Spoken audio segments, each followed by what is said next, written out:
मेराज पे यकीन नहीं वो हमारा शिया नहीं।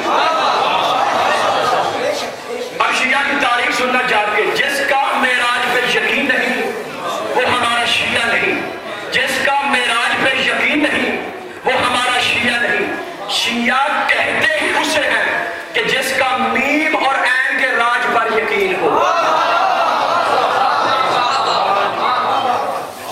मीम लिखी उसके आगे ऐन, फिर राज डाल दो, मेराज बन जाएगा। क्या जी, दो नजरिए पैगंबर ने ख्वाब में देखा था।